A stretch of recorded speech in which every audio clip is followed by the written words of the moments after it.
have a little bit of introduction, and then I'll just hand it over to um, um, I'll hand it over to Jacqueline. Jacqueline is going to be your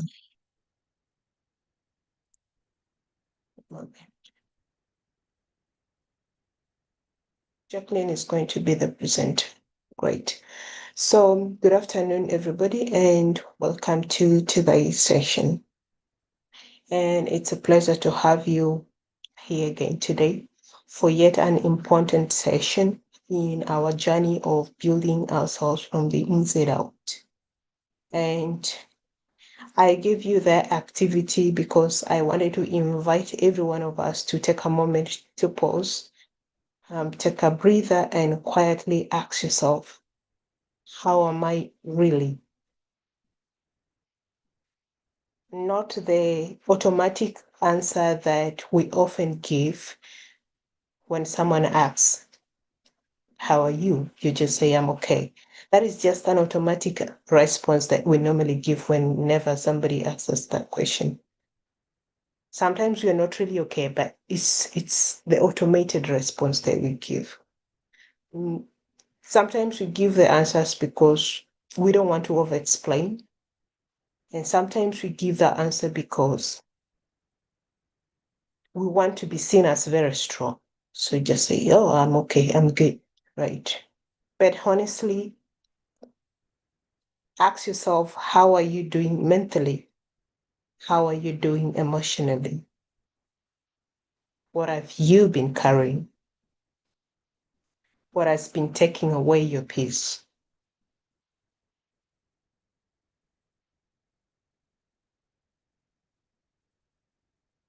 So it is just for you to think about and reflect. It's not for you to answer here, but just to be thinking about this as we may be going through the session. So yesterday we had a powerful session on limiting beliefs and emotional intelligence, and we examined the thoughts and beliefs that might be quietly holding us back. We explored the negative self-talk, the emotional triggers, the emotional regulation, and the difference between reacting impulsively and also responding intentionally. We were reminded that not every thought we have is true.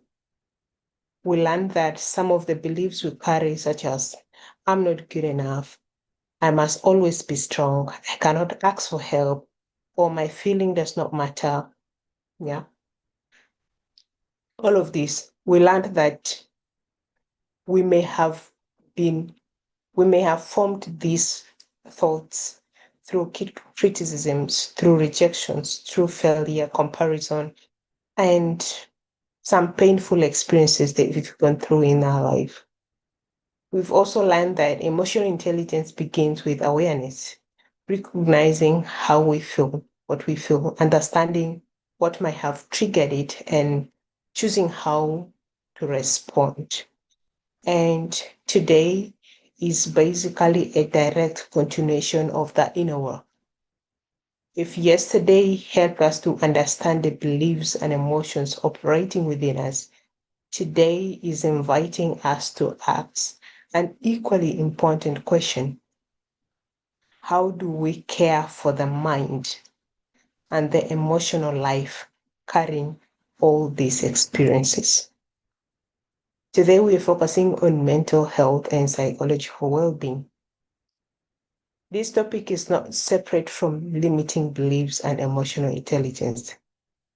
The two are deeply connected. The way we speak to ourselves affect our mental well-being. The beliefs we carry affect how we interpret challenges. Our ability to recognize and regulate emotions affects how we cope with pressure. And our responses to stressful situations, relationships, seasons, health, and our ability to function all are interlinked. The kind of support that we receive or do not receive can influence how we safely move through difficult seasons. For an instance, if someone is facing financial pressure, family responsibility, uncertainty about their future, and a lot of demand, maybe from work, from school, on the outside, that person may continue smiling, working, supporting others, saying, I am fine, and all that. But internally, they may be exhausted. They may no longer be sleeping properly. They may be struggling to actually concentrate. And they start to lose interest in things that they enjoyed. Yet, because they believe I must be strong, other people have bigger problems, or asking for help is a weakness, they continue to suffer in silence. And that is where today's lesson is very important.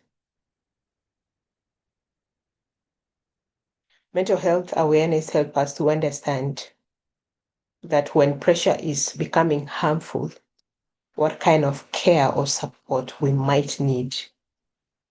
Many of us have been taught how to work hard, meet expectation, care for others, remain productive, and survive any kind of circumstances. But very few people have been intentionally taught how to recognize when they are emotionally overwhelmed, mentally exhausted, or almost approaching burnout. We may know how to prepare for interviews, exams, presentations, but do we know how to respond when anxiety begins controlling our lives? This lesson is important because every one of us has mental health, just as every one of us has the physical health. Mental health is not only a conversation for people who have received a diagnosis. It's not only relevant when someone reaches a crisis. It is a part of how all of us think, feel, relate, cope, make decisions, and function in our daily lives.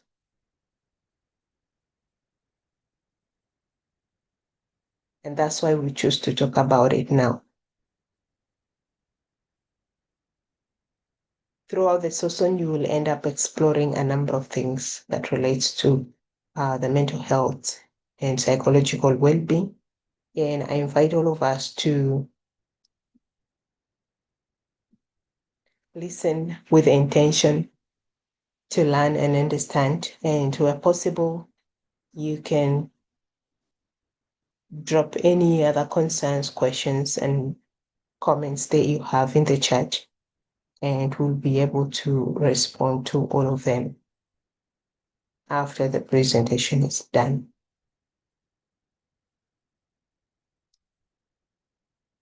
So that would be it for my introduction. I would invite Jacqueline, if you're there, you can take on the session. So you don't need to record on your side. You just get a copy of the recording from our side, so that we don't interrupt the session. Jacqueline, if you're using a phone, I can share the screen for you, and then you can go ahead from there. If you're on the laptop, you can share from your side. Okay, thank you. I'm actually using a phone, so you can do it for me. While I share the screen, just please go ahead to introduce yourself. Okay, thank you, Madam Brenda. Good afternoon, everyone. My name is Joan Jacqueline. I am a sales manager at Mountain View Business Center and an alumni of the cohort 3. Currently, a mentor with Build Your Best Self and also a student in Makerere University pursuing bachelor's in business statistics. So you're almost welcome for today's session. I'm so happy to be with you this afternoon. So today we are going to discuss about mental health and psychological well-being. As mentioned before by Madam Brenda, everybody have mental health just as you have physical health. And then to start with, when we talk about mental health, or when we talk about something mental in particular, something mental is related to the mind. It's related to your mind, or we can say brain in simple terms. So our mental health is as important as our physical health. And psychology is something that deals with how your mind works. It also deals with your emotions and your behavior, or even thinking. So today we are going to understand mental health and psychological well-being. And to start with, by the end of this session, we should be able to explain what mental health and psychological well-being means and why it matters to you in particular. So that's one of the objectives which we should be able to do by the end of the session today. We should be able to explain what mental health is, psychological well-being, and why they matter in the society or to yourself. And then we need to also be able to differentiate between stress, anxiety, and burnout. When we talk about stress, uh, stress is like a response of the body to pressure. And then anxiety is a feeling of worry or fear. And then burnout is meaning extreme exhaustion from prolonged stress. So by the end of today's session, we should be able to differentiate between stress, anxiety, and burnout. We need to also be able to identify our personal triggers, pressure points, warning signs. We also have to distinguish between health and harmful coping mechanisms. This can be, in simple terms, ways of coping up with stress, maybe anxiety and burnout. So by the distinguish between that. Jalon, can you please mute? Please, when you join the session, try as much as possible to mute yourself. When I'm sharing my screen, I cannot take care of the participant list. So, Jolo, I don't know. Sorry, I can't pronounce your name. Just mute yourself and put off your video. That would help. Okay, it's actually better for the connection purposes, such that the network won't disturb us a lot. So you can please mute. In case you want to say out something, you can raise your hand and then we give you a chance to speak up.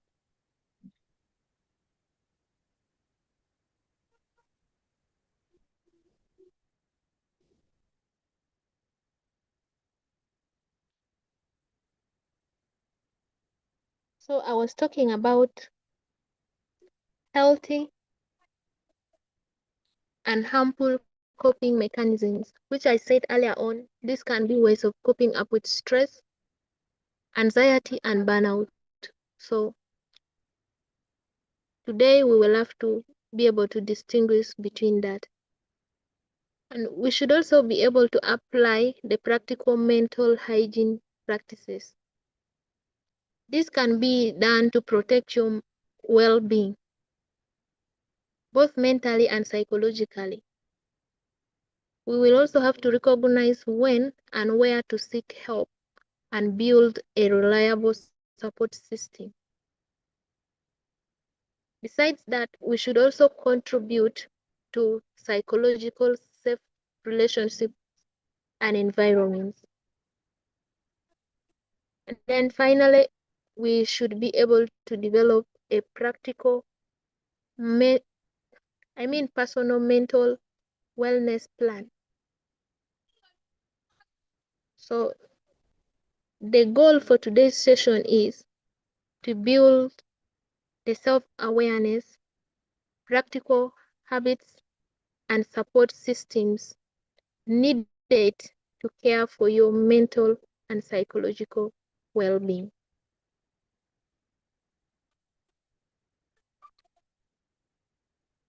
So we will have to understand mental health and psychological well-being in two details. So we need to ask ourselves, what is mental health in particular? As I said earlier on, something mental deals with the brain or your mind. Now, if we ask ourselves, what is mental health? The answer is simple. Mental health is our emotional, psychological, and social well-being. It's our emotional, psychological, and social well-being. It influences how we think, how we feel, and how we behave. It also influences how we cope with stress and life's challenges, how we relate to others, how we make decisions, especially in our lives. We make decisions in our life depending on our mental health and psychological well-being. If you're mentally unstable or psychologically unfit or psychologically disturbed, you won't make good decisions in life. So mental health influences how we make decisions in our life. It also influences how we recognize and use our abilities. To talk of what is psychological well-being. Psychological well-being is the ability to understand and manage your emotions. It's the ability to understand and manage your emotions. These emotions can be when you're angry, when you're too excited, or when you're psychologically disturbed.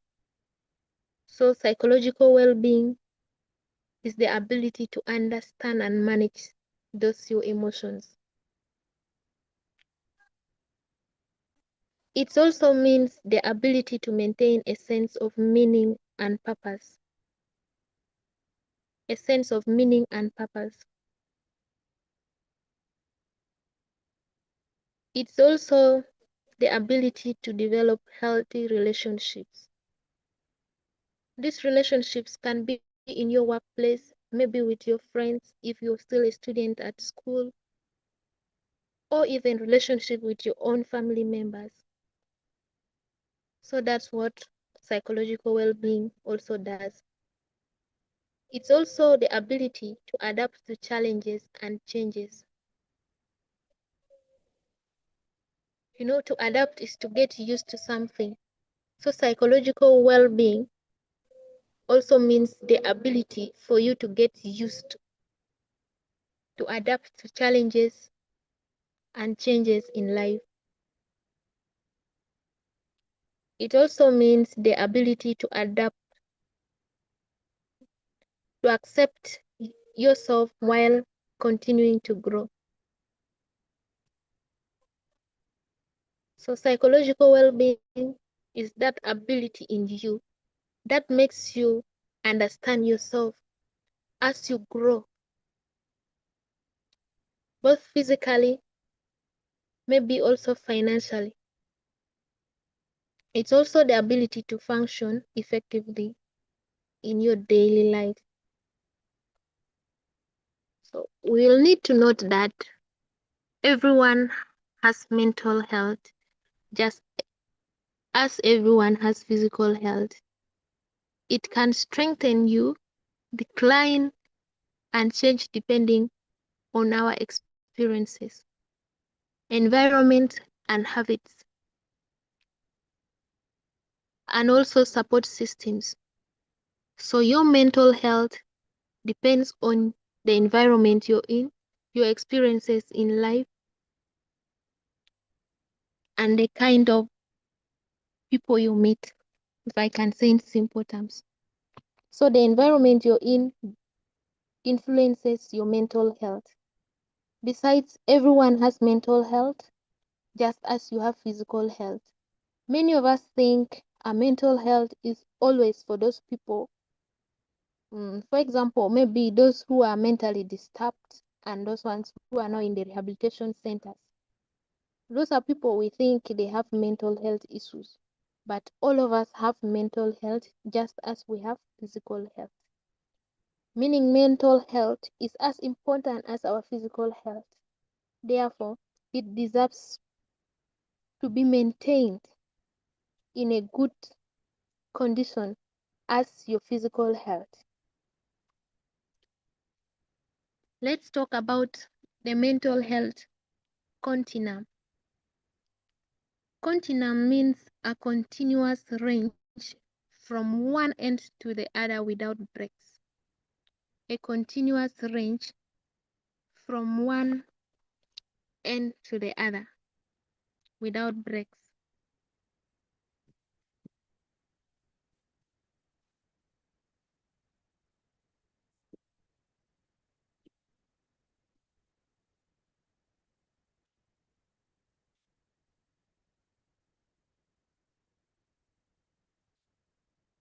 So the mental health continuum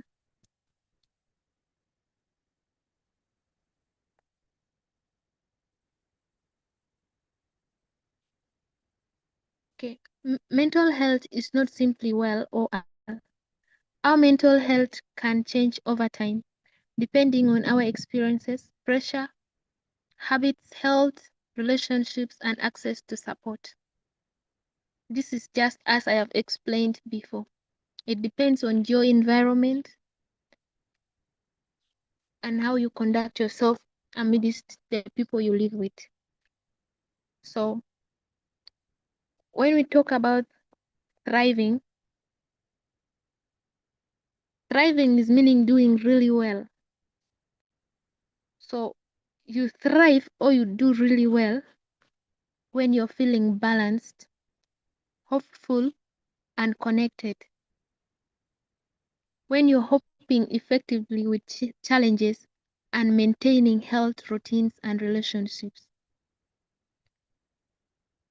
And then you're said to be managing when you're experiencing manageable stress or temporary difficulties, continuing daily responsibilities with some effort. When you're also needing additional rest, reflection, or support. And then you can be termed to be struggling when there is persistent distress that affects your daily life, when you're withdrawing, losing motivation, or struggling to concentrate, requiring stronger personal and professional support, you're termed to be struggling. And then in crisis, you are feeling unable to cope or function safely. You experience severe distress or thoughts of self-harm. And then you will also be requiring immediate professional or emergency support.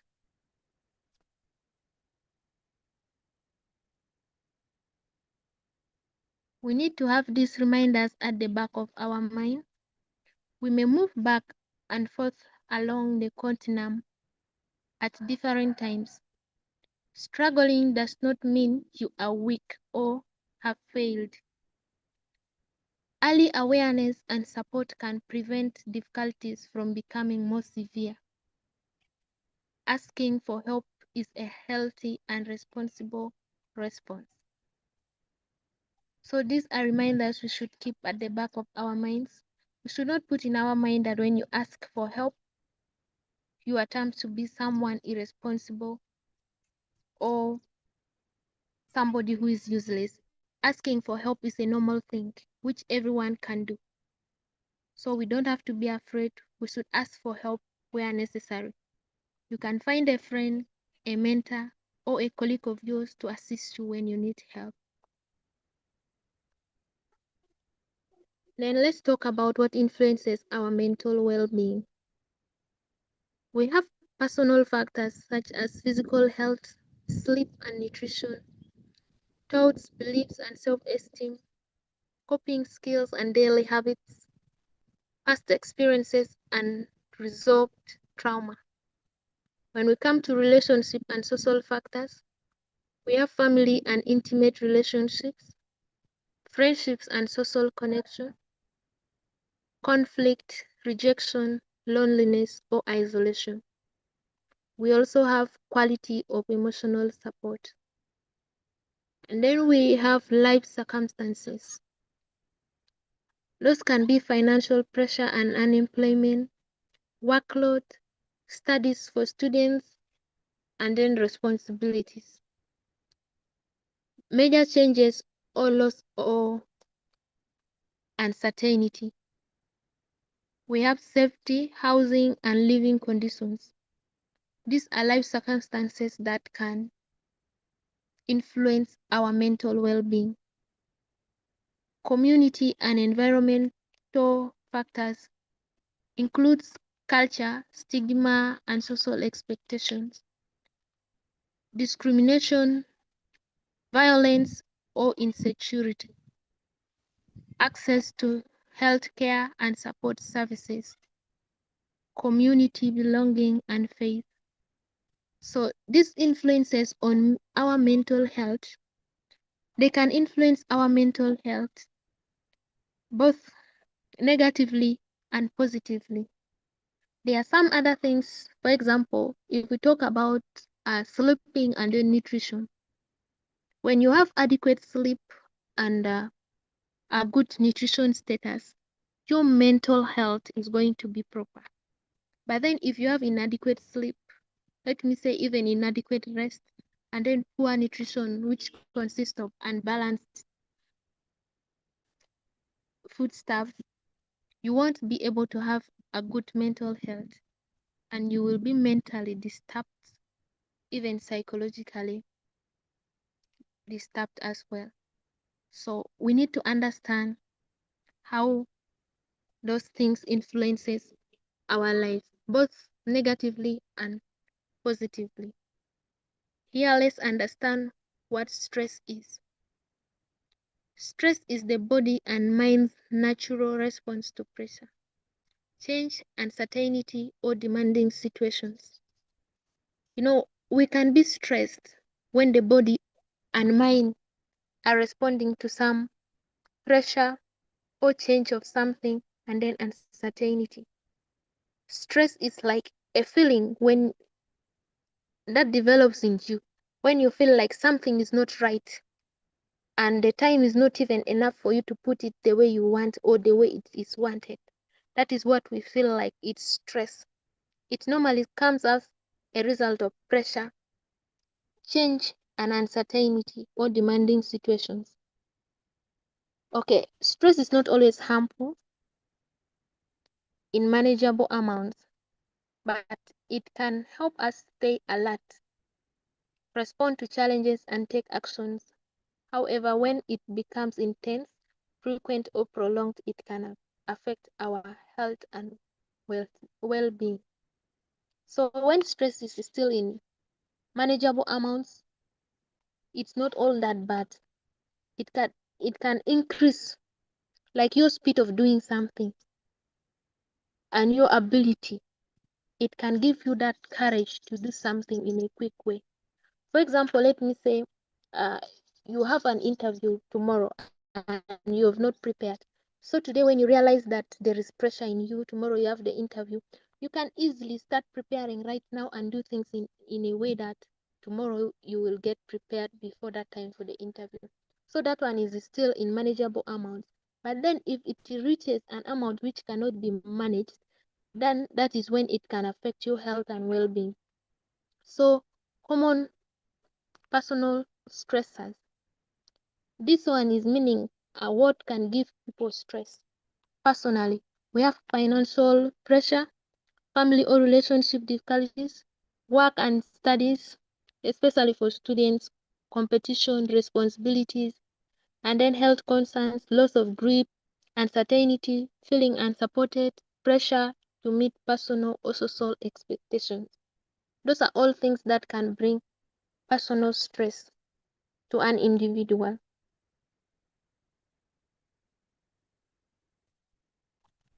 Here we have helpful stress. That is sometimes called short-term and manageable stress. It can be increased motivation and concentration. Short-term and manageable stress may increase motivation and concentration. As I told you before, stress can make you do something very fast. Since you are aware that time caught you up and pressure is high, you'll be able to do something. That's how it works. It increases motivation, but that is only for a manageable stress when it is still in small amounts, let me say now. When it is still helpful stress, it can increase your motivation and then concentration. It will help us prepare for an important task. For example, the interview I talked of, it encourages problem solving and action. It improves performance temporarily. So you should reflect for yourself and you answer this question for yourself. What situations tend to trigger stress for you? And how do you usually respond? And then when we talk about harmful stress, this stress becomes harmful when it continues without enough rest or recovery. When it feels greater than our ability to cope. It when it disrupts sleep, health or daily functioning, and when it affects our emotions, behavior, and relationships. Stress is a normal part of life, but prolonged and unmanageable stress can negatively affect our physical, emotional, and physiological well-being. So this harmful stress is one that it's not easy to control. More so when it now disrupts your sleep, your rest, and then your activities. That is now harmful stress. It's not easy to manage it. So that one can disrupt your mental and psychological well-being. So let's talk about acute and chronic stress. Something acute is like small. Acute is something small. So we can term this acute stress as short term. Acute stress occurs in response to an immediate challenge or demanding situation. Examples can be preparing for an interview, examination or presentation, managing an urgent deadline, having a difficult conversation, and then experiencing a sudden disagreement or unexpected problem. It usually reduces once the situation has passed and may briefly improve alertness, focus, and performance. To give an example of the stress when you're preparing for an interview, once you're done with the interview, you'll just be alert because it has passed and you feel good. That stress is acute, just small, and it is short term. Once you're done with what stresses you, you feel alert and the stress leaves you. So chronic stress is also known as long term. It is a long term stress. Chronic stress develops when pressure continues for a long period without enough relief, support, or recovery. Examples could be ongoing financial difficulties, prolonged family or relationship conflict, persistent insecurity or uncertainty, continuous caregiving or excessive responsibilities, a demanding environment with little rest or control. So these are what results are. These are the examples of long-term or chronic stress. It's not easy to deal with. So the key message here is acute stress is usually temporary and chronic stress keeps the body and mind under pressure, and it requires intentional changes, recovery, and support. So chronic stress is where you will need to find someone to help you out, someone to support you, and that is where you have to seek for help or assistance, because some stress you cannot manage it alone. So when you fail, you need to seek for assistance. Then let's also understand what anxiety is. As I told you before, anxiety is a feeling of worry or fear. Then here we say anxiety is the mind and body's response to a perceived threat, danger, or uncertainty. It may involve feelings of fear, worry, nervousness, or unease. Occasionally, anxiety is a normal part of life, especially when facing unfamiliar or challenging situations. So anxiety is just a feeling of fear or worry, more so when you're facing unfamiliar situations. However, it may become concerning when it is persistent, when it is continuous or difficult to control, and then it becomes concerning. Common signs of anxiety: excessive worry or expecting the worst, feeling restless, difficulty to concentrate or making decisions, more so maybe in workplaces, and then rapid heartbeat, sweating, trembling, or shortness of breath, stomach discomfort, difficulty in sleeping, or avoiding people. Some people, due to anxiety, they feel like staying lonely is the best thing. So that one, it's now uncontrollable stress, which you need to seek support for. Being alone when your answers is not the solution to your fear. Stress and anxiety are not the same. They are completely different things. Stress is usually connected to unidentifiable external pressure, but then anxiety may continue even when there is no immediate threat or after the stressful situation has passed. So stress is different from anxiety. We should not mix them up.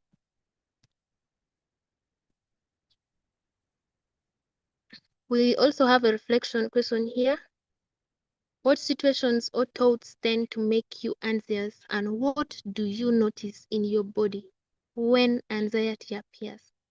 You don't need to answer this here to me or to all of us, but then you need to reflect it for yourself. So that's all about anxiety. If we talk about burnout, burnout is a state of deep physical, mental, and emotional exhaustion caused by prolonged stress, excessive demands, and insufficient recovery. I told you before that burnout means extreme exhaustion from prolonged stress. So when your stress takes long, it is prolonged, you didn't find a solution for it, that becomes a burnout.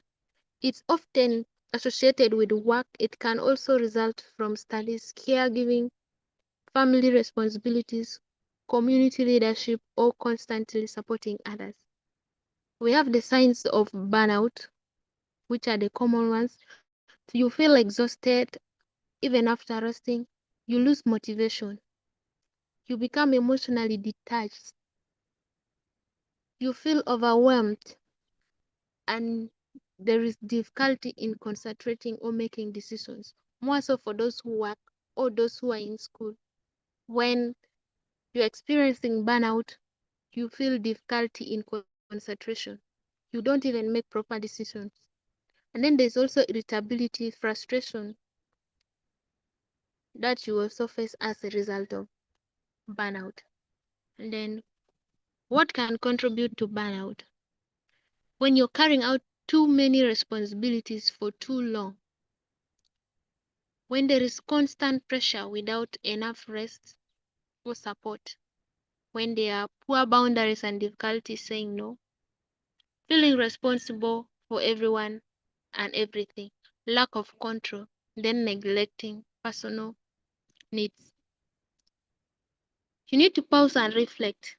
Am I simply tired, or have I been emotionally and mentally depleted for a long time?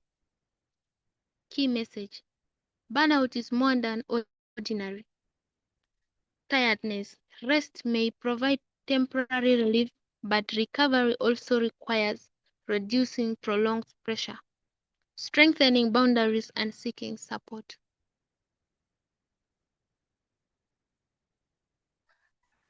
So, stress, anxiety, and burnout. What is the difference between stress, anxiety, and burnout?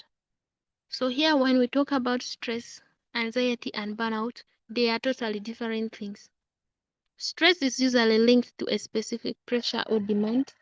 It may reduce when the situation is resolved. Often feels like I have too much to handle. Can cause tension, irritability, and difficulty relaxing. Requires managing the pressure and restoring balance.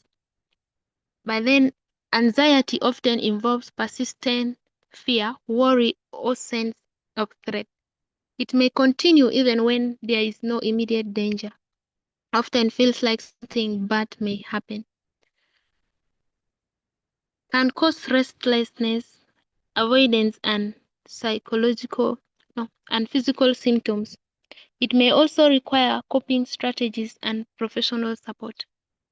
Finally, burnout develops after prolonged stress and insufficiency recovery. It may continue even after short periods of rest. Often feels like I have nothing left to give.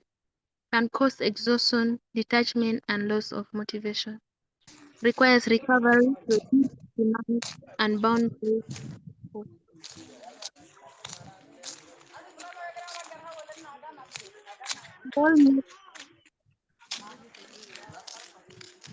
Do you want to say something? Okay. So, personal triggers and pressure points. What is trigger? A trigger is a situation, thought, experience, personal, or environment that causes a strong emotion or stress response. Then a pressure point is an area of life where demands repeatedly build up and strain your ability to cope. Common personal triggers.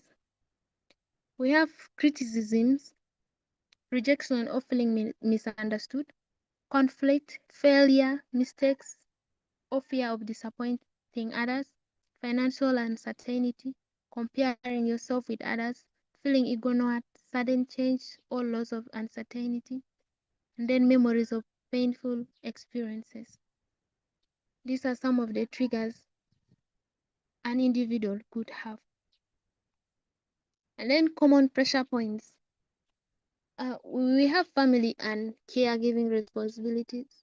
We have work, studies, and competing deadlines, financial obligations, relationship expectations, community or leadership responsibilities, pressure to appear strong and have everything together, lack of rest, support, or personal time. You can pause and reflect this question for yourself. And then when we are recognizing your pattern, you need to ask yourself, what situations repeatedly affect me emotionally? What are those things that affect me emotionally? What thoughts arise when I feel pressured? What happens in my body? What do I usually react to? Or how do I usually react or cope up with such? What support or boundary or change might help? The key message here is identifying your triggers is not about blaming yourself or others. It helps you understand your responses and choose healthier ways to cope up. So identifying your triggers is not just meaning you blame yourself, but then it is a way for you to identify out healthy ways or measures that will make you solve what is at hand or what is affecting you negatively. So when we are recognizing early warning signs or we are identifying the early warning signs, they are changes in how we feel, think, behave, or function that may indicate our mental well-being is under pressure. So emotional signs, it there is increased irritability, sadness, or anxiety. You feel irritated all the time, you feel sad and anxious. So you also feel overwhelmed, hopeless, and then emotionally numb. You lose motivation or enjoyment. You become unusually sensitive or easily upset. Somebody says a small thing, you're angry. So that is a sign of emotional, that is an emotional sign of the warning signs with your mental well-being. And then mental signs, difficulty in concentration or making decisions. You find that you cannot concentrate, you cannot even draw out clear decisions. You persistently have negative thoughts or excessive worry. You forget easily, which is sometimes called a mental fog. You have harsh self-criticisms and overthinking about your own self. You criticize yourself in a harsh way. Those are mental signs of mental well-being. So physical signs, you have constant tiredness or changes in energy. You find you feel headache all the time, muscle tension, or an unexplained discomfort. Your sleep routines changes or appetite. You know, you don't even eat properly now, you don't sleep well. You find at midnight you are awake, others are sleeping, but you're there, eyes open. Those are all physical signs. And then there's also rapid heartbeat. What changes do you notice in yourself when you are not doing well? We also have the behavioral and relational signs.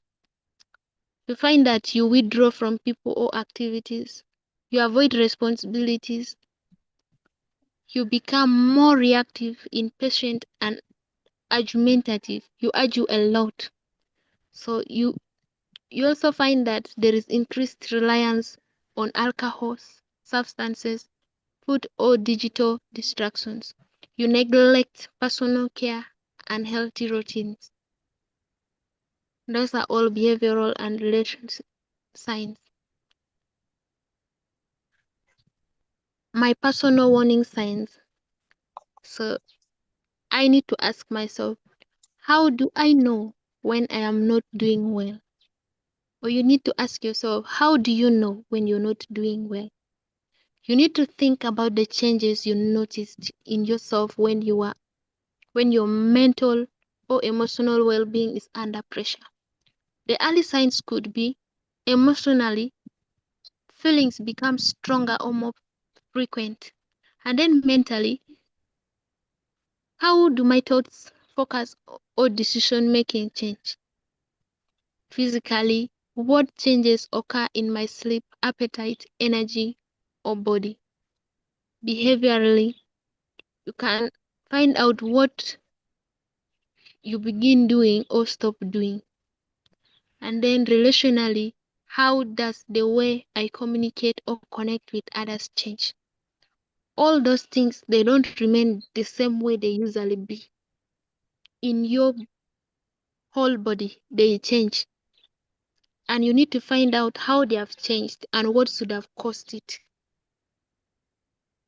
as your early warning signs, and you work on them. Okay. My early response commitment. When I notice these signs, I will pause and acknowledge what I am experiencing. You need to use a healthy coping strategy.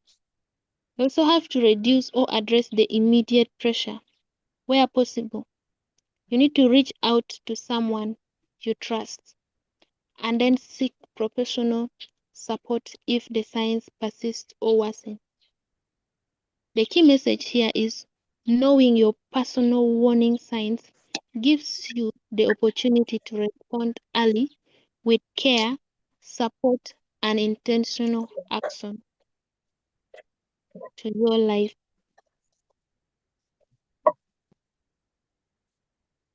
Understanding coping mechanisms.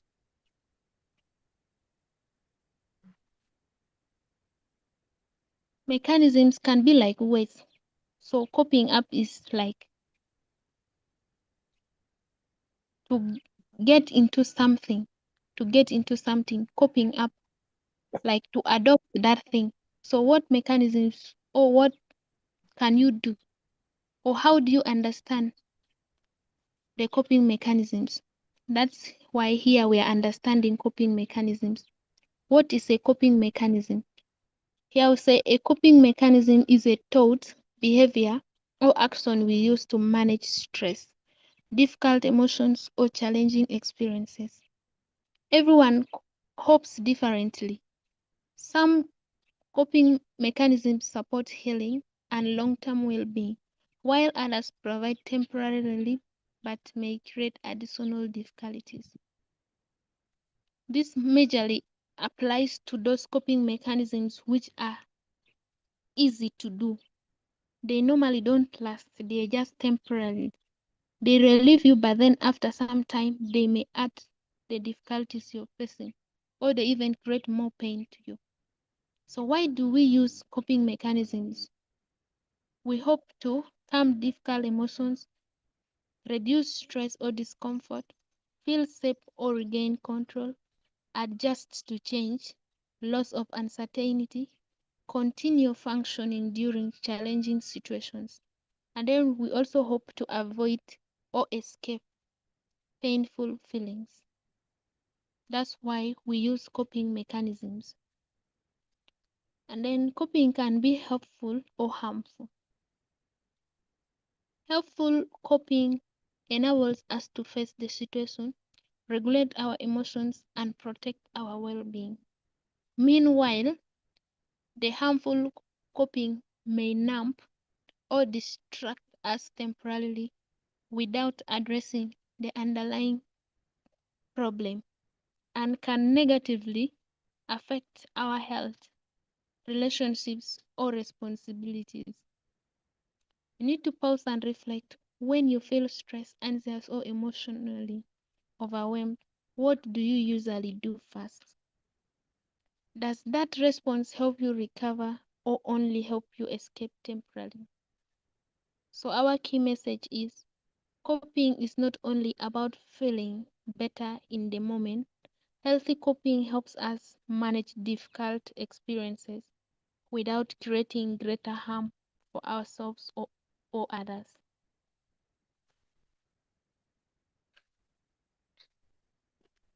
So, healthy coping strategies help us manage difficult emotions, respond to challenges, and restore our well being without causing additional harm. Calm your mind and body. Practice slow and deep breath. So, when there's something, you first slow down and then you breathe deeply. You need to take a short break from the stressful situation. Don't rush to do something or make decisions when you've just been stressed. You need to calm down and then take a short break. You need to pray and then meditate or quietly reflect on what the stress is about. You need to also relax, tense muscles, and reconnect with your surroundings. Express and process your emotions. Name and acknowledge what you are feeling. You can write a journal. You can talk to someone you trust. You can also allow yourself to cry or express emotions safely. Some people can reduce their stress by crying. So if that is the best way for you, you can just go inside, you cry, and then you feel relieved. But we should not rush to make decisions. When you're very stressed, you need to first calm down, take a short break, and then later on make the right thing to do. Care for your physical well-being. You need to get adequate sleep and rest. You need to eat regularly and stay hydrated. This can be by taking a lot of fluids, things like water, maybe juice. You can also engage in physical movement or exercise. You can reduce excessive caffeine, alcohol, or other substances, more so those drugs. You can address the source of stress by breaking large problems into manageable steps. You can prioritize what requires immediate attention and then do other things later, because you cannot do everything at once. So what best you can do is you prioritize what needs to be done immediately and then others later on. That one can reduce stress. You need to also set boundaries and reduce unnecessary demands. More so when you're supporting like your family members, you cannot do for them everything because you cannot take full responsibility of everyone and everything in the family. So you can set boundaries. You can tell them, hey, I'm going to do this and that, but for the others, you can cater for them yourselves, such that they also work harder. You set boundaries to reduce the demands which you have to provide for them, and then you reduce stress for yourself. You need to also ask for help. You delegate or seek practical solutions. So stay connected. You spend time with supportive people. You participate in meaningful or enjoyable activities. You avoid isolating yourself for extended periods. You seek counseling or professional support when needed.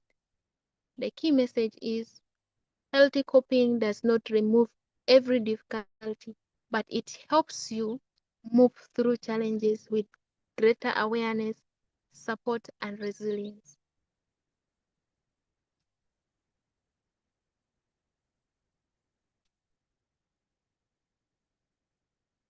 So let's talk about helpful versus a harmful coping.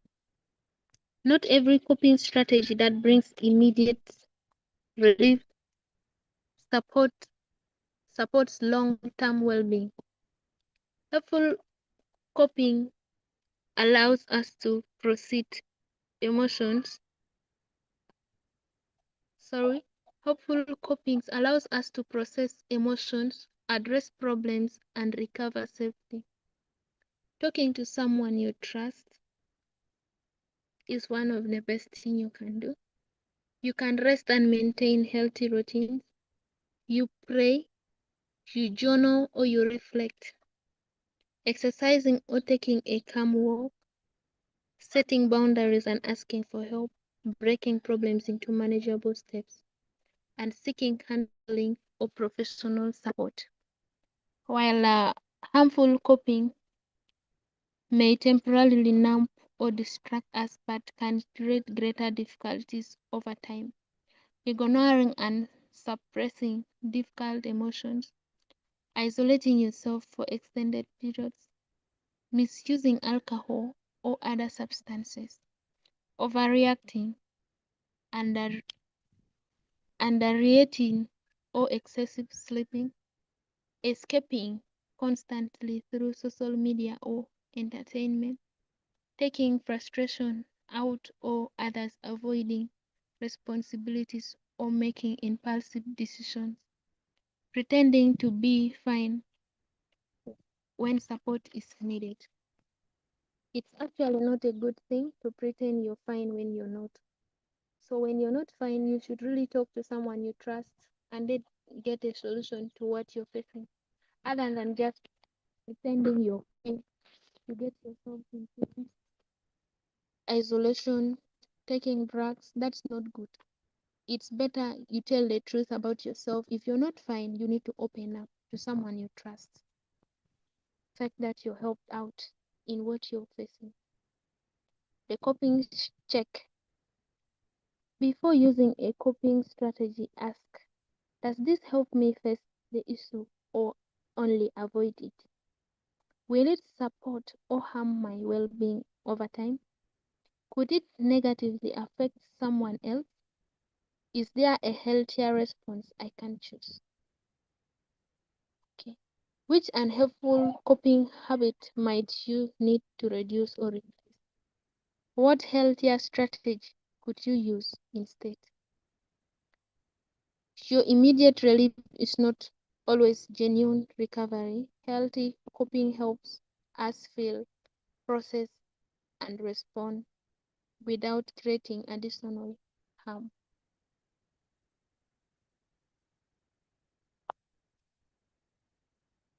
Mental hygiene practices.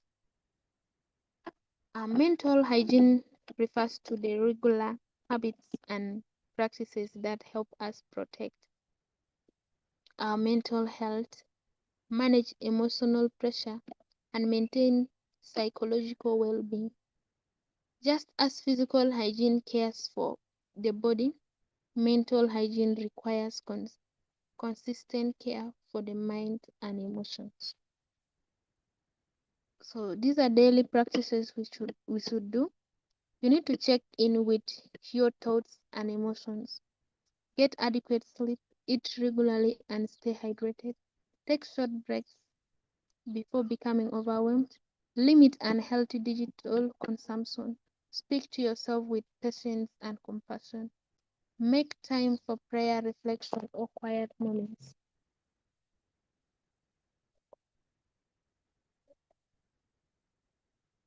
So we can have these weekly practices.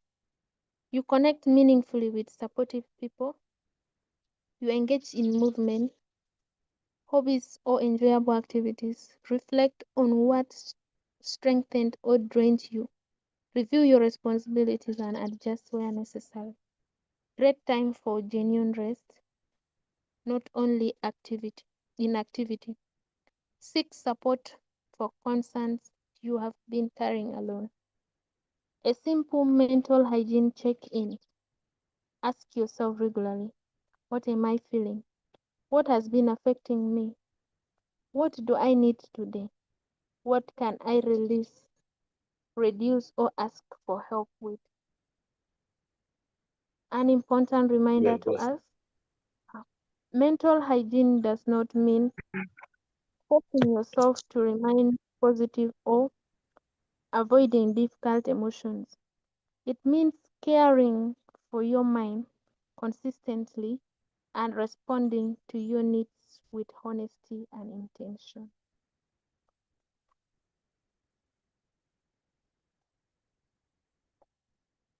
Seeking help is a strength. Many people struggle silently because they fear judgment, rejection, or appearing weak. However, asking for help is a courageous and responsible step towards protecting your well being. As I said before, asking for help is not a sign that you're weak. It is not a sign that you've failed or you have been defeated, but it is just a way forward to challenges you're facing. So don't be afraid to ask for help. Just do it. In case you need it, be frank. Open up to someone you trust and you ask for help. Why people may avoid seeking help? People may avoid seeking help because of fear of being judged, shame or stigma surrounding mental health, believing they should handle everything alone, worrying about burdening others, not knowing whom to trust or where to find support, previous experiences or being dismissed, assuming the problem is not serious enough. So there's nobody who can judge you and say this problem is not serious enough that deserves a help. But you alone knows what is too serious for you and what is not all that serious. So just ask for the help if you need it. Don't be afraid. Reframing help seeking. Seeking help means recognizing that something is affecting you, accepting that you do not have to carry it alone, choosing support before the situation becomes more serious, taking responsibility for your well-being, allowing others to offer care, guidance, or professional assistance, and then starting. You could say, I have not been feeling like myself lately, and I need someone to talk to. I'm finding things difficult to manage on my own. Could you help me find the right support? I may not be ready to explain everything, but I do not want to face this alone. So these are ways on how you can start a conversation when you're finding help. But then the key message here is,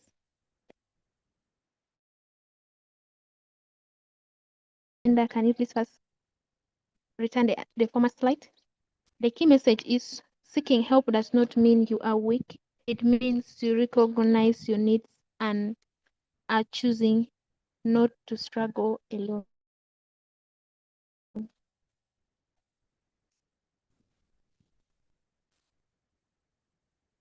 So when should I seek additional support? Everyone experiences difficult moments, but some signs indicate that personal coping strategies and informal support may no longer be enough. So you need to consider seeking additional support when distress or sadness, anxiety, or helplessness persist. You are struggling to carry out normal daily responsibilities. When your sleep, appetite, concentration, or energy changes significantly,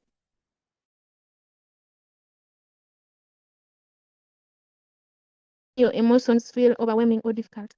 You, you increase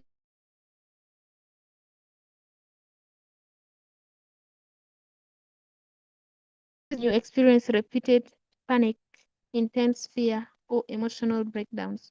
Difficult experiences from the past continue affecting your present life. When your relationships, studies, work, or physical health are being significant,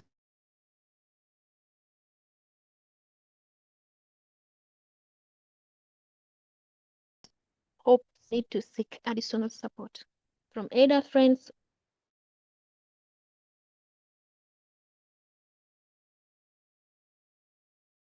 necessary support you need. You need to seek immediate help if you are having thoughts of harming yourself or someone. Life is no longer worth living. You have made plans or taken steps to harm yourself. You reality extremely confused or unable to remain safe. When you face these four signs, you need to seek for immediate help because these are things that can make one to either commit suicide or you end up injuring someone next to you. So it's not good. It might cost you a lot. So when you experience such signs, you need to just seek for immediate help.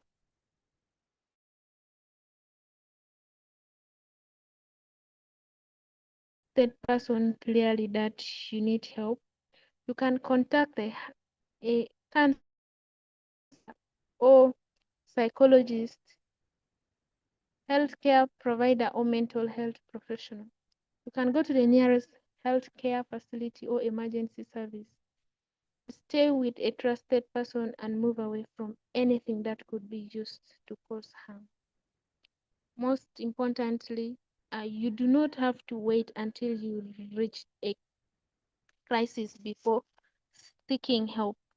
Early support can make recovery safer and more manageable.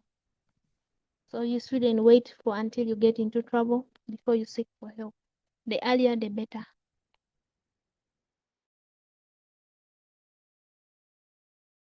Support system. You were never meant to carry everything alone. A support system is a network of trusted people, professionals, and resources you can turn to for emotional, practical, spiritual, or professional support. Who can be part of your support system? A trusted friend or family member, a mentor, counselor, or psychologist. a faith or spiritual leader, a trusted colleague or supervisor, a peer support or community group, a crisis or emergency support service. So strength is knowing when you need support, where to find it, and having the courage to reach out.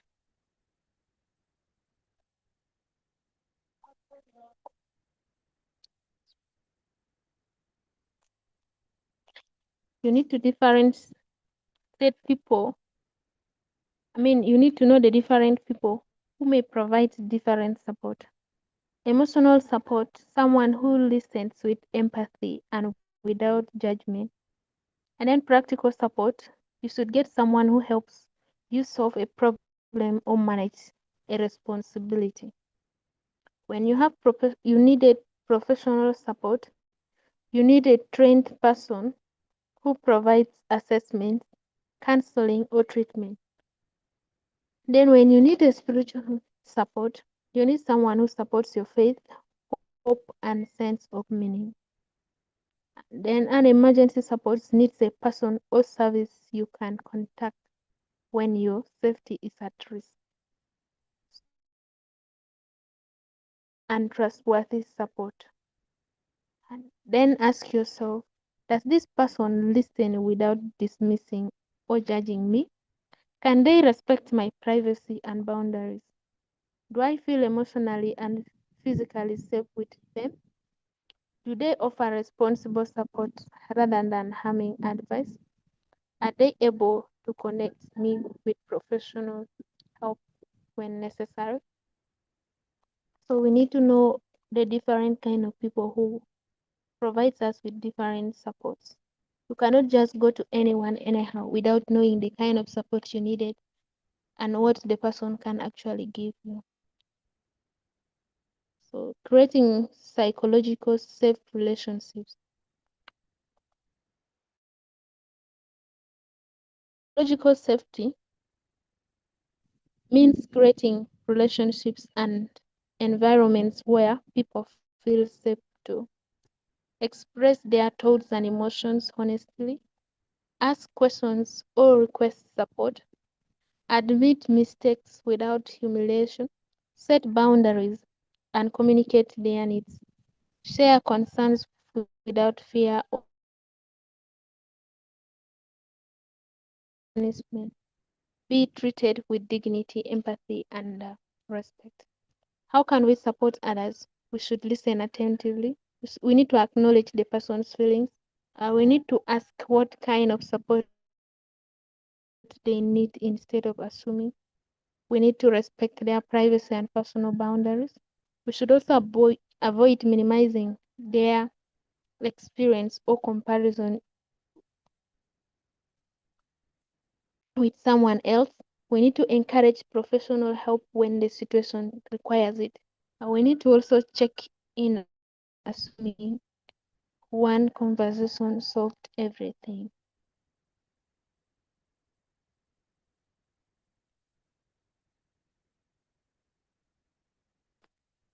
We have some helpful responses. Thank you for trusting me enough to share this. That sounds difficult. How can I support you? Would you like me to listen, help you think through it, assist you in finding support? You do not have to face this alone. Responses to avoid: just be strong. Other people have bigger problems. You are overthinking. Forget about it and move on. You should be grateful. It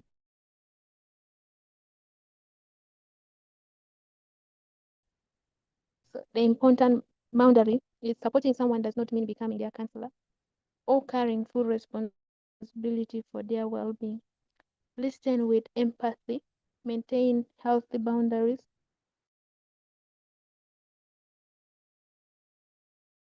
out with it. So we should not give someone who comes to you for advice such responses, which is which are indicated that we should avoid. Those are responses that will make the person feel uncared for, which are not good. So my personal mental well-being plan. A personal well-being plan helps you identify what keeps you well, recognize when you are beginning to struggle, and decide what actions to take before reaching a crisis. So, what helps me stay well? Identify the practices that support your well-being: healthy sleep, nutrition, and physical activity, prayer, reflection, and quiet time, supportive relationship and social connection, rest, restful and enjoyable activities, healthy boundaries around work and responsibilities, journaling, counseling, or other emotional support. These are ways of supporting your well-being. My early warning signs.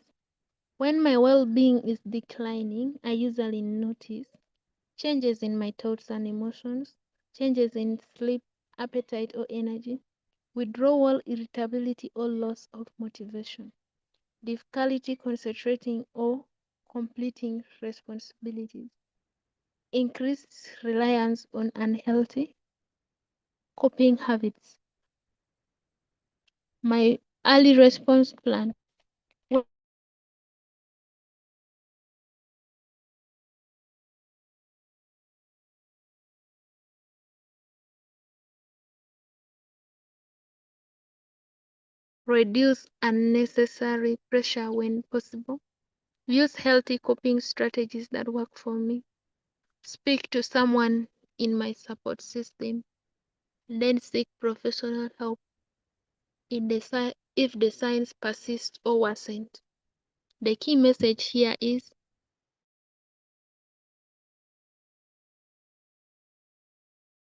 mental health requires intentional habits, early responses, and the courage to ask for support.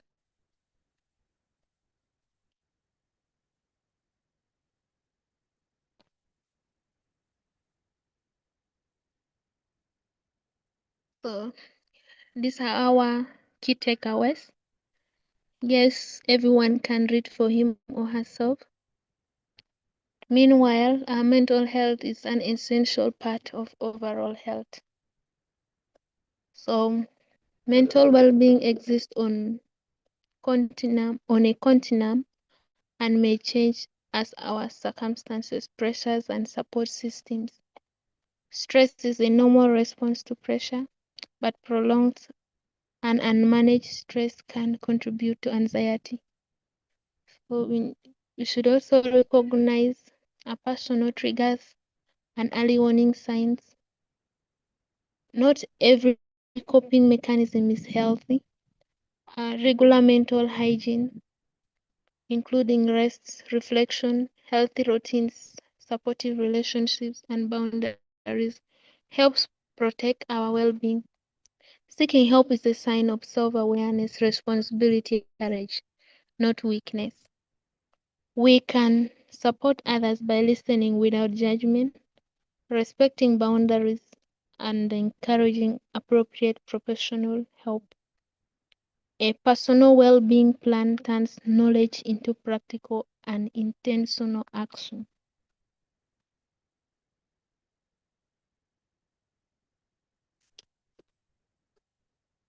So for the questions, reflections, and support, in case any of you people have some question, you can drop them in the chat box, or you also raise your hand and then you speak to us. Besides, for the announcements, I'll drop it later on after here. Thank you for listening. In case anyone has some addition, you can put it forward, or if there is any question, you can ask. Thank you so much. Back to you, Madam Brenda.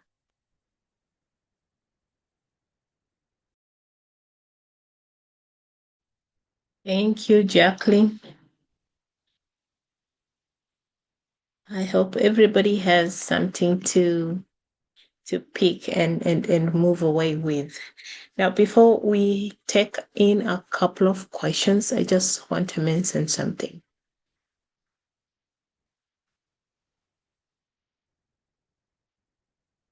The first question that I asked before we started the session, how are you? I want everybody to go back to that moment and ask yourself, how am I really? And after everything that you've had after the session, perhaps that question carries a deeper meaning now compared to when you first had it at the beginning of the session. We've taken time to understand and learn that mental health is not simply about the presence or absence of a mental health condition. It influences how we think, feel, cope with pressure, relate to others, make decisions, and function in our everyday life, right?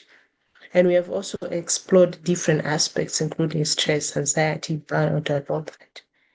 But when I bring that conversation back to home, back to South Sudan, and when you look at the IOM report as at 2024, I think, the estimated mental health treatment gap is at 99%. What that means is that only 1% of the entire population of South Sudan actually receives mental health service as and when they need it. So the rest of the 99% of the population do not receive mental health services, meaning they don't even know where to go and get information about mental health and all the related things. They don't even know if they're stressed. They don't even know if something is happening. There are things that are triggering them. They don't know, right? So let's pause and think about that for a moment. So as you're walking along, you could generally realize that behind many of the smiles that we see out here, people may be actually struggling in silence. Behind what we may sometimes call anger, laziness, stubbornness, bad behavior, there could be grief, trauma, anxiety, depression, exhaustion, emotional pain that has never been recognized or supported. It also means that the 99% of the people are carrying the effects of conflict, displacement, loss, financial hardship, family responsibilities, violence, uncertainty, name it. And all of this without access to a safe space where they can go and talk about the issues that are affecting them and actually get support. Some people don't know where to seek support. Some cannot afford it. Some fear being judged, misunderstood, labeled. But most of us, we've been taught that we must simply pray harder, remain stronger, keep the struggles going despite whatever it is that we're going through. Our faith can be a powerful source of hope, strength, and healing, but seeking professional support when we need it the most does not demonstrate a lack of faith. Prayer, supportive relationship, and professional care can all work together for our own good. Now, we may not be able to close the national gap that we're talking about by ourselves, but we must not underestimate what we can begin with, especially when we talk about awareness. So today you've got to understand. You can imagine if you talk to your family members about the same thing, the kind of knowledge that you're going to pass on to them. If you talk to your groups, to your fan colleagues, to people in your circle, the kind of awareness that you're going to bring to them. Because chances are very high that they don't have access to the same information that you've gotten today.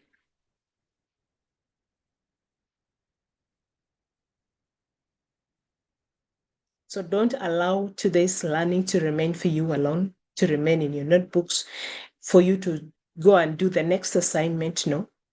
Pay attention to yourself. Notice what your mind and body are communicating. And when it tells you to rest, ensure that you rest. When it tells you that, yeah, you must establish boundaries in your life, do that where necessary. Replace all the harmful coping mechanisms with the healthy ones. Try as much as possible to check on one another, check on the people around you, not only by asking, are you okay? How are you? That's a very simple question, right? But by creating enough safety for them to actually answer the correct question. Because when you say, how are you okay? You're already making them to give you the straightforward answer. You're not creating that space.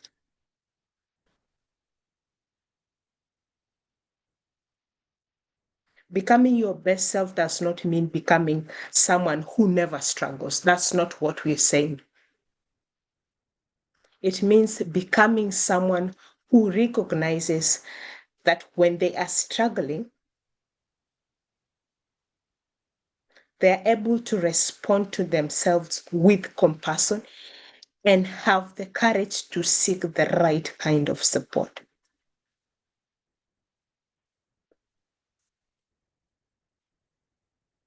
So for those of us who have any questions, any reflection, anything that has to go into today's session, please feel free to share it here. Meanwhile, I go find the attendance and put it here for us to fill out.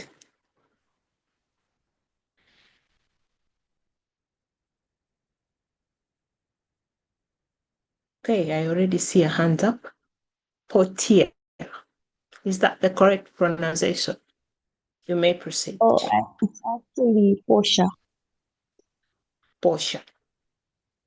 Yeah, I just want to thank the presenter for this eye-opening session, because I've I've realized that I was actually going through this and not actually just imagining it, and because I was feeling tired but not tired physically. So I really appreciate this session. Thank you. Thank you so much for the compliment.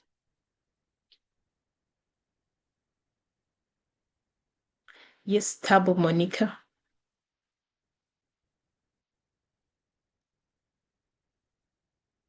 You can unmute and proceed. The attendance is on the chat. You can click on the link and just go fill in your attendance. Monica, if you can hear us, please unmute and proceed.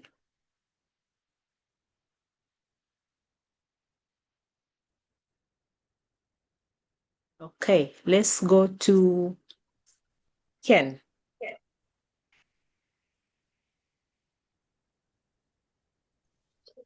Yes, please. Good afternoon. Good afternoon. Yeah. So it has been a good section, and that's my pleasure to attend. Last time I didn't attend due to I was out of limited of data. So today I got a chance. So Glad to have you. yeah, from the first presenter, I log in late, but I catch up with her. She talks about mental health. I also have a question about mental health because she talks about stress and other things. So concerns about health resourcefulness, when we come to stress, I can call it trauma. So our country has been struggling with war and no peace. So we have a complete trauma which is affecting us with the citizens and also the politician, let me say the general in South Sudan. So she might help also how to overcome the trauma, the conflicts, and yeah, how to help. She can point out the key point. Since this section is about building ourselves and also helping ourselves personally. So I just want her to talk about few things in trauma. Thank you. Right. Thank you so much for the question. I don't see Jacqueline, are you still here?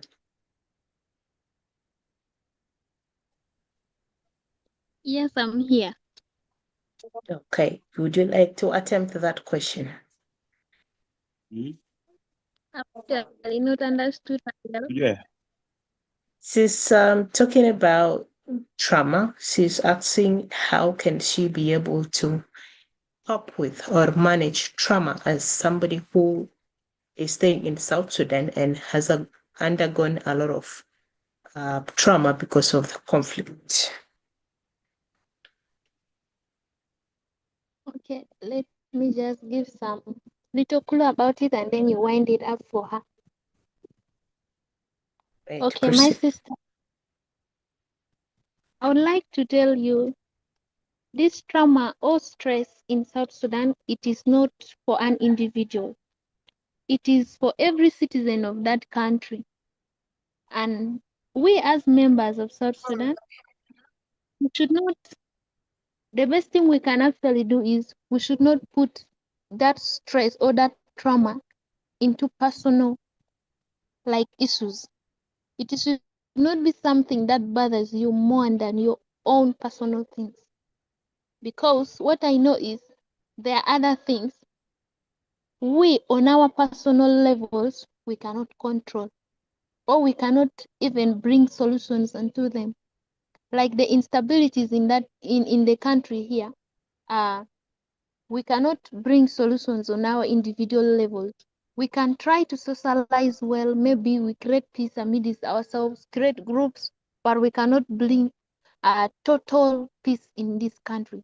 So what I can best tell you is there are other things when you go through, for example, this issue of South Sudan, you can ask yourself a question. Do I have a solution to it? And then if you don't have a solution to it,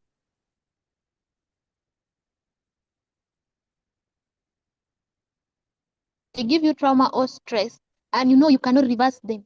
You personally, you cannot reverse them or you cannot change them. Then you don't have to stress yourself over them. Something you cannot manage to change, you just let it go. But meanwhile, you can ask for assistance, maybe from a counselor or somebody you trust. You talk to that person. If you feel like the trauma is too much for you, you can ask for help and then you're assisted. Thank you. That's where I can stop, I guess. So if Madam Brenda has something to say, we can wind it up for you. Thank you, Jacqueline. And yeah, so we said in the beginning that this is a personal development platform. So everything that we're going to be discussing has to do with person, has to do with you at a personal level. When you talk about trauma, it is the emotional and psychological impact of experiencing or witnessing something that is extremely overwhelming, frightening, or deeply painful. If you undergo something like that, you are most likely to have trauma. It is not only about what happened to you, it's also about what the experience left within you and how your mind and body continues to respond afterwards. So you probably have gone through that, but how your mind and body continues to respond after that incident has passed, that is trauma. And just like you've rightly put, it can result from conflict, violence, losing a loved one, neglect, accidents. You know, when you live in a prolonged situation of insecurity, just like us in South Sudan. Two people can experience the same event, but respond differently. This does not mean that one person is stronger than the other. And how you know you have trauma is when the memories are very painful. You have flashbacks of those incidents. You have nightmares about that incident. There's a lot of fear. there's a lot of anxiety, and we talk about what anxiety means, right? You always feel unsafe. You imagining this incident reoccurring. There is a lot of irritability, very strong emotional reactions. You feel disconnected. Sometimes you're seated and you almost disconnect from the entire world, from your surrounding. Sometimes you're talking to somebody and they're lost. Until you touch them, they come back to their senses. That kind of person is going through trauma. Now, at a personal level, there could be things that can be done at other levels that can help you. But at a personal level, first of all, you need to recognize your experience without blaming yourself. When we talk about limiting beliefs, the previous sessions, we talked about that. When you're going through something like this, acknowledge what you're going through and do not think for a second that, yes, it is your problem. No, you have gone through that not because you wanted to go through that, right? So recognize your experience without having to blame yourself and identify the triggers. We already talked about what is the trigger. So notice what is triggering this thing. If you had an incident, for instance, of rape and you have flashbacks, what is going to trigger a situation for you to think that somebody's going to rape you again, right?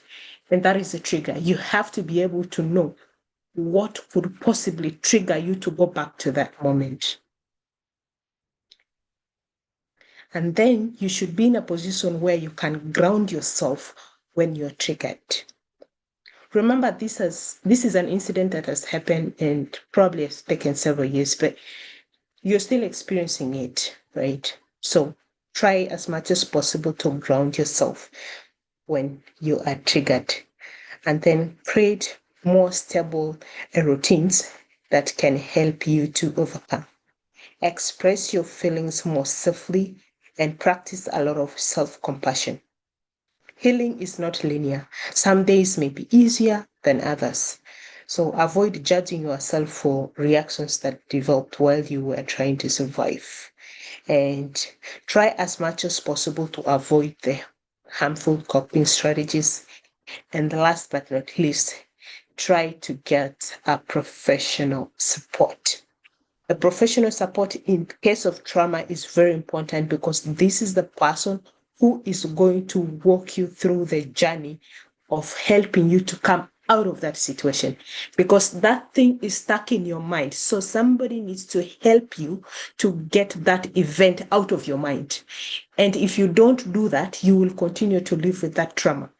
So the only way is for you to rework that journey with a professional so that that person is able to get you to get that incident out of your mind, out of your body. And that is the only way for you to forget it. If you don't do that, it will remain stuck within you and it will constantly be there, because even if you have been hit by the slightest trigger, it will come back. It's almost like it is occurring again. You're experiencing the same thing.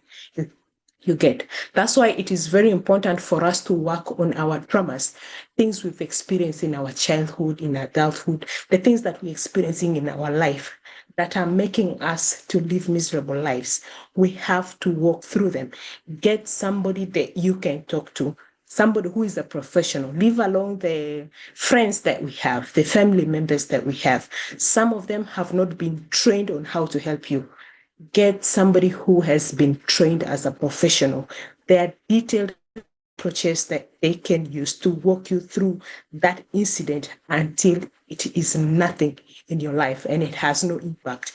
And you can use that to talk to anybody about it. You can share that experience and you feel good sharing your experience. But if you're still stuck in that incident, what happened, it is very hard for you to move forward and move past what has happened to you. I hope that answers your question more and more clearly. We still have a hand up from Ronald. Yes, Please madam. Thank you unmute. so much for the Great. Thank you so clarification. much. Great. And Ronald,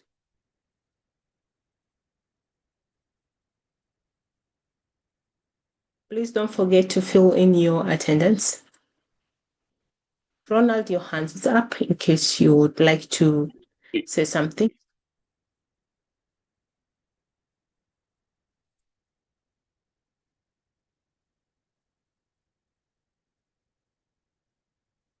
You are muted if you're talking. We can't hear you. Yes. Yeah. Thank you for the chance. I just want to. There is something called the personality traits of an individual. For There's something example, called? are you getting me? I didn't hear. You said personality something and I didn't get it. Yeah. How does the personality traits of an individual be affected by all these steps that you have mentioned? For example, an introvert or an extrovert personality. I think we have to. Do we have to put different consideration regarding this personal mental plan, mental health plan? Yes, I need your comment regarding this common different types of personality, extrovert and introvert. So I didn't understand your question, so you can just stay unmuted for a while so we can have a clear understanding. So you're talking about personality traits, right?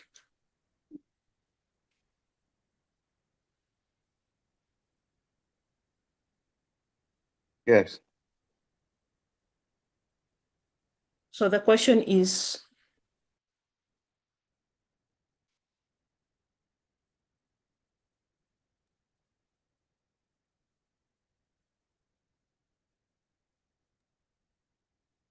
your question is not clear. You could try and ask your question again. But I've understood you want talking for me to talk about personality traits and mental health or mental health and psychological well-being. Is that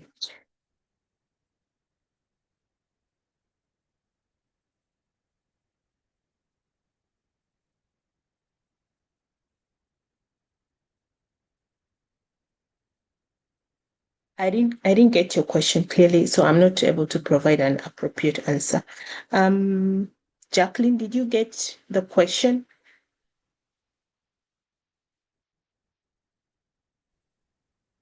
No.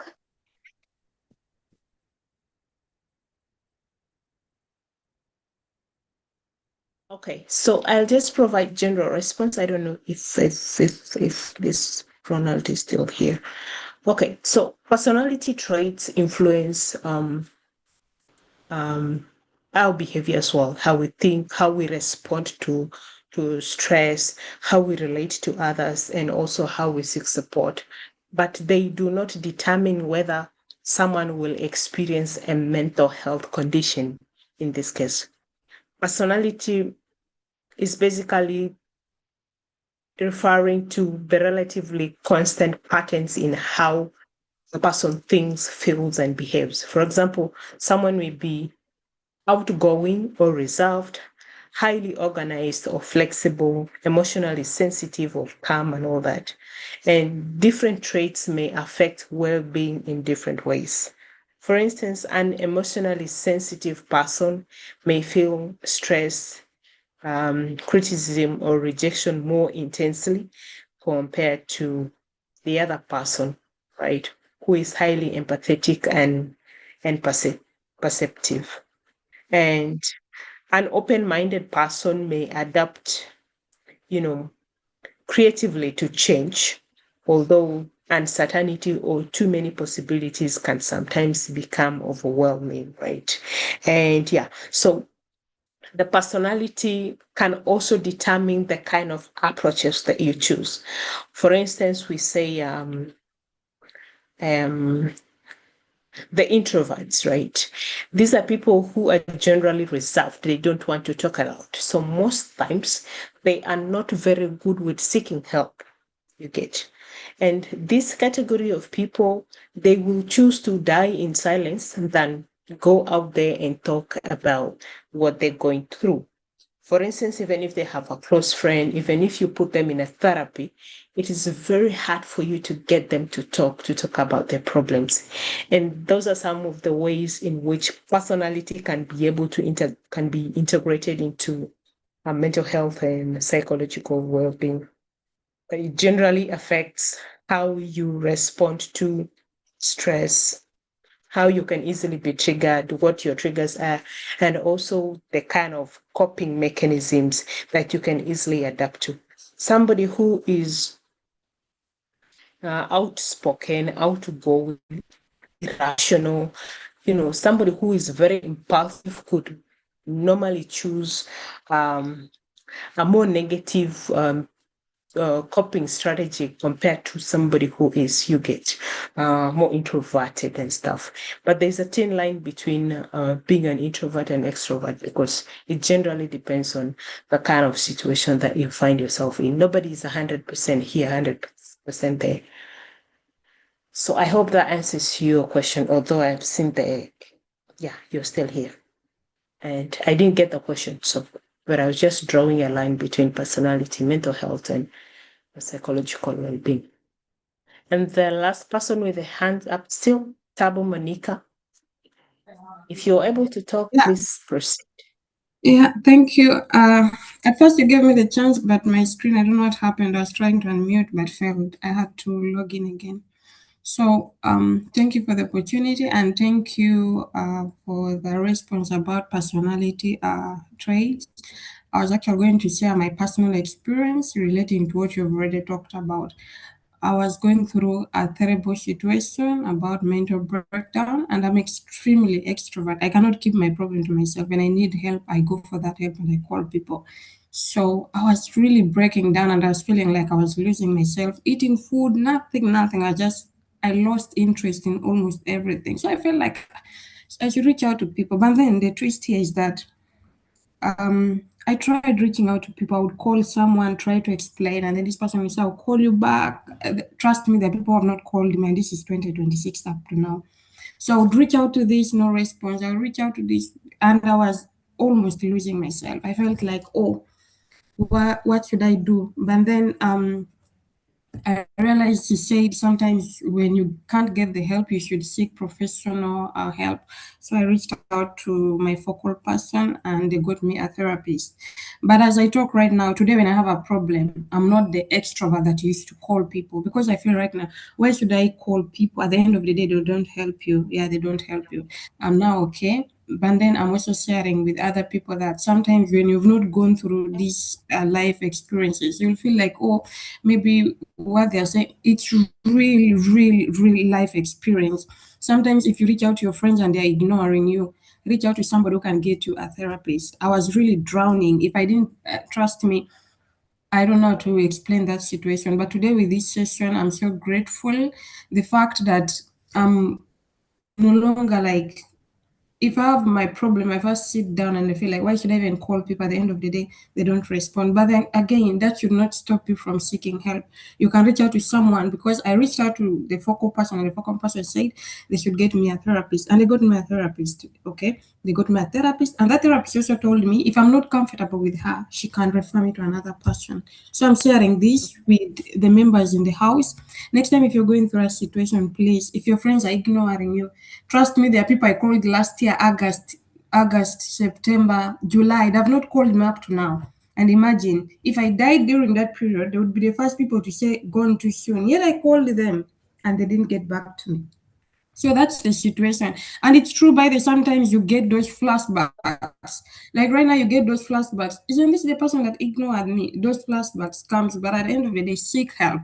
Truly seek help. Yeah, thank you so much. It's just the experience that I want to say, personal, that mental breakdown is real. I experienced it. It is painful, by the way. And sometimes you isolate yourself, you lock yourself. I locked myself inside, like they even had to knock my door. I was just indoors. Why? I feel like I should be alone, but I was dying, to be honest. I was dying. I was losing myself, trying to it was really, really not an easy situation, but right now I'm okay. Thank you so much, the presenter and the moderator. I've learned a lot. Given the fact that I experienced that, I will take the ones of today to better my life, that there's another way to get help. Even if left has failed, it is better on the right side of my hand. So if I didn't talk to my focal person, I would maybe think, let me take my life forward. But at the end of the day today, I am better.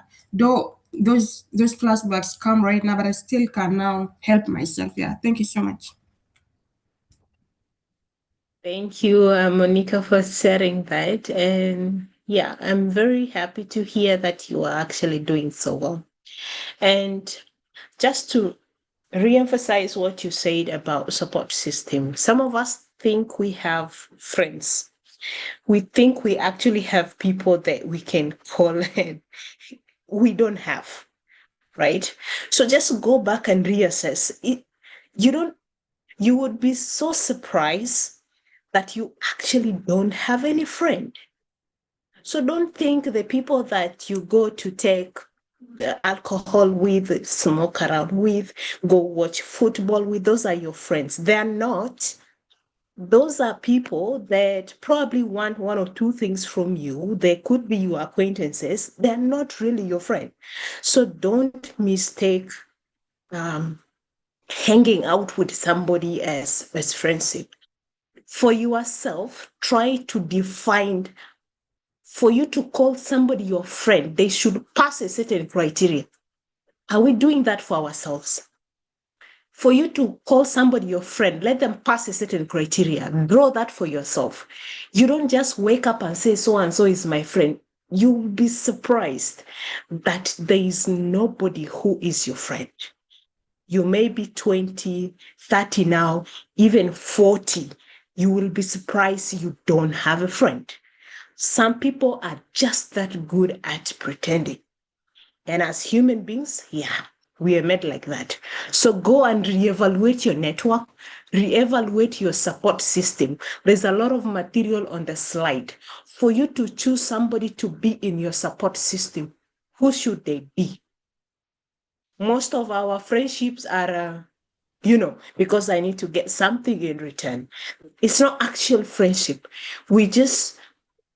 They're just here to, because they are benefiting one way or another from something. They need you to support them from something. They need this, they need that, but they are not your friend. We always say the actual way for you to test actual friendship is when you are in a very terrible situation that requires somebody to actually step in for you. And I can honestly tell you, if you are in a relationship now, I don't mean partner, even that, even family. If you are in a relationship now and you find yourself that you are the constant giver in that relationship, trust me, that is no relationship, because you don't have to be the giver. It is not one way, right? So go and check your network and define who is my actual friend and who is not. Right? Because you will be very surprised that the moment you need them, they're nowhere to be seen. Because yeah, it's your time, because you are the one who needs support now. You're not the one giving. But if you're the one giving, they will be there. But if you are the one who needs it, they're all gone, right? So don't assume that everybody that you're hanging around with is your friend.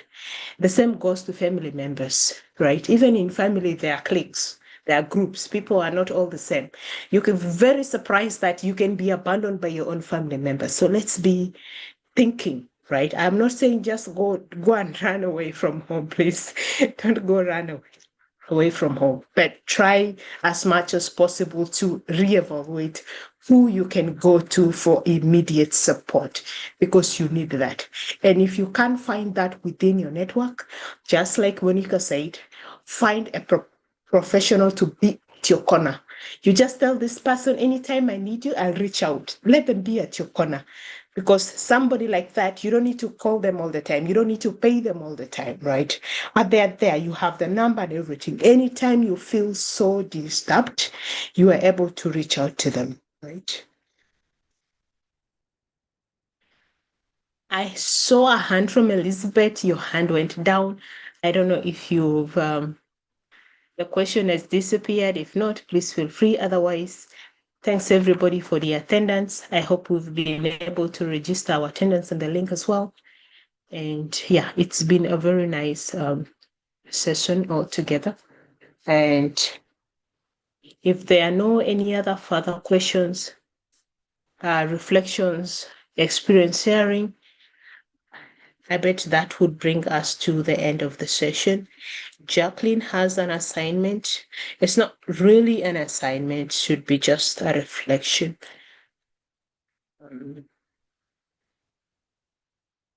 So she'll Yeah, post the thank you so material much. and everything. You want to, yeah, go ahead. Yeah, actually, I just wanted to appreciate you, Brenda and Jacqueline, for taking us through this important session. And what I was about to talk about is has been tackled by Tabu. And yeah, like just in our first minute when we joined, and you asked how we were doing, and I was like hesitating. And that brings us to a situation where maybe I'm stressed and I go decide to go and move around, and somebody asks me whether it's a stranger or whether it's somebody who knows me, and I'm now in a situation. Do I need to explain my situation to this person? Do I need to keep it to myself? So how do we handle that situation? But you've really clearly answered me, and that's why I had to lower my hand. And also reflecting that some of our environment that you've talked about, analyzing them and and understanding them better is something that can really make a change in our lives, because um, some people may just be there not to help you. Some people may just pretend, just as you've said. And some people even will use the information that you give them against you, and that really affects, and it makes some of the people to refuse to give out whatever they want to share with the particular person. And another situation that we face, especially in South Sudan, is lack of the services. Like, where do you really go? A lot of people might be going through, they are not aware of themselves. And now this forum is kind of free. No, nobody paid even a penny, but somebody somewhere may not be aware of it and cannot be able to access the service or this opportunity to be able to understand themselves. And yeah, so it's one of the issues that people are facing within South Sudan. And yes, every day is a learning day, and especially reflecting back when I was a teenage person, like the adolescent stage of development is one way that your emotions and how you control them and how you express them is totally different. And when you leave that stage and get to another stage, where you completely understand what was going on with you, it makes you also understand those who are currently in that stage. Uh, like in our houses, we might be having some adolescent children, and you understand how they behave. Maybe somebody will refuse to eat, somebody will just be annoyed and wants to do funny things. But because you understand them, you will have to approach them in a way that you understand their situation, how they stage they're in, and all that. So I want to really appreciate you and Jacqueline for taking us through all of this. It's now a stage for us to be able to know how to deal with other people that are going to be around us, how to really approach them.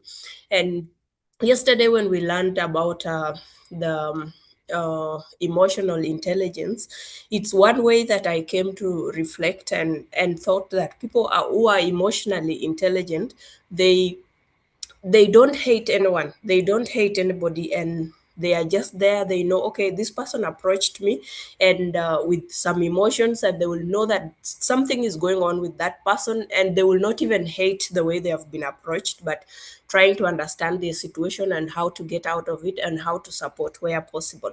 So thank you so much, and I really enjoy. Ever since I started Build Your Best Self, I feel like it's a good way to be, it's a good place to be. Thank you. Thank you so much, Elizabeth, for those thoughtful remarks. And yeah, just like I said before, the treatment gap in South Sudan is at 99%. So it's only the 1% that will get access to this service, and probably the 1% are among the people who can actually afford to pay professionals. The rest of us, we are in the 99% and we are stuck with our trauma, with everything that is going on. So we normally don't get the kind of support that we need. And yeah, a platform like this one is here to help all of us. And just like we are learning, we should be able to, what Jackie mentioned before, create psychological safety.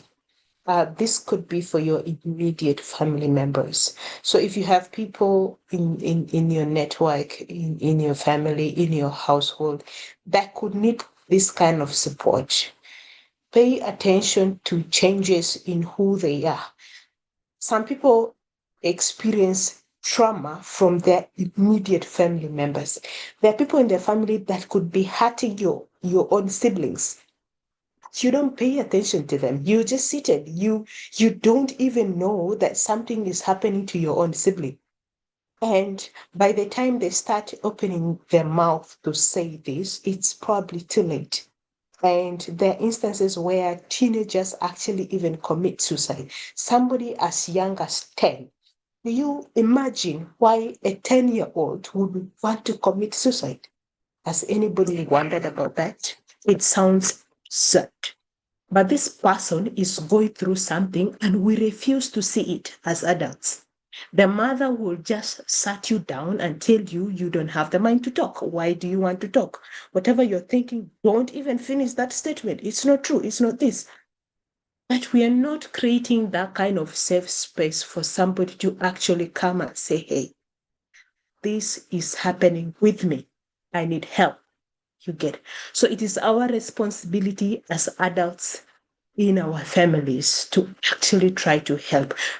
I said before, we can't solve the entire problem of South Sudan, but think about you helping your immediate family members to come out of trauma. It is possible. You find a way to create that psychological safety within your home.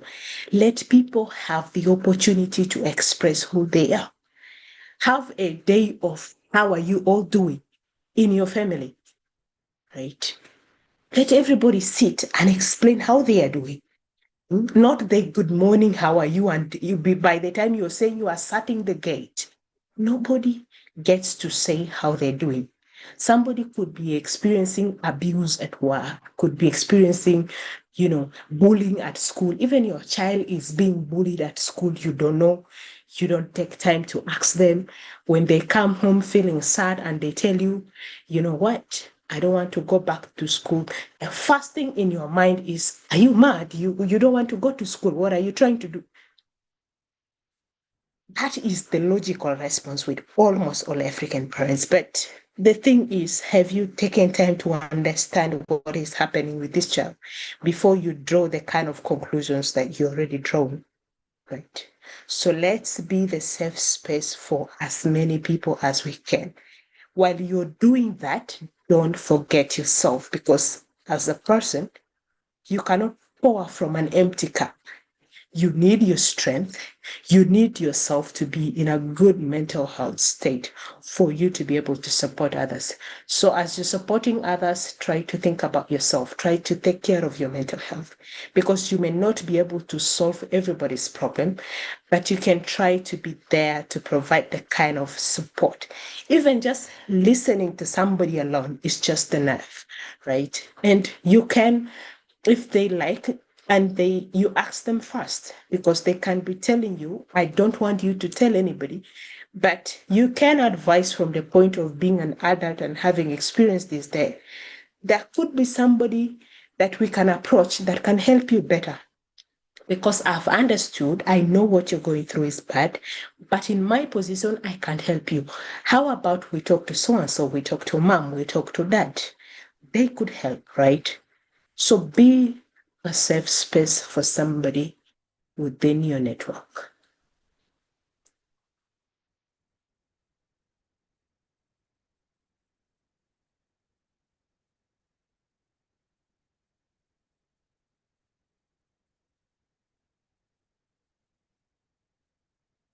Okay, so I think we should be done.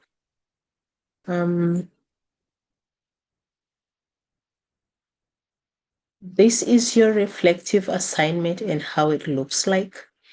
And you should find it in the, on the LMS. Jacqueline is going to put this there along with the materials, the link and everything. So you should be able to find the material and the assignment in the LMS. It's basically more of a reflection, just for you to understand what you've learned, what you have learned, and what steps you're going to take going forward. And the first one is that's the most important lessons you've learned about mental health and well-being as at today. What situations and responsibilities currently place your mental or emotional well-being under pressure as a person? It's more of a reflection. And again, don't share a lot of information that you feel you don't need to share, right? And then what warning signs do you notice in your emotions, thoughts, body of behavior when you are not doing well? You can reflect on that. And how do you usually cope when you feel stressed or overwhelmed? Which coping strategy would you like to improve or replace in case you have some very unhealthy coping strategies like locking yourself in the room, avoiding meals for days and all that? Then you can tell us how you want to improve that, or with what strategies can you improve that.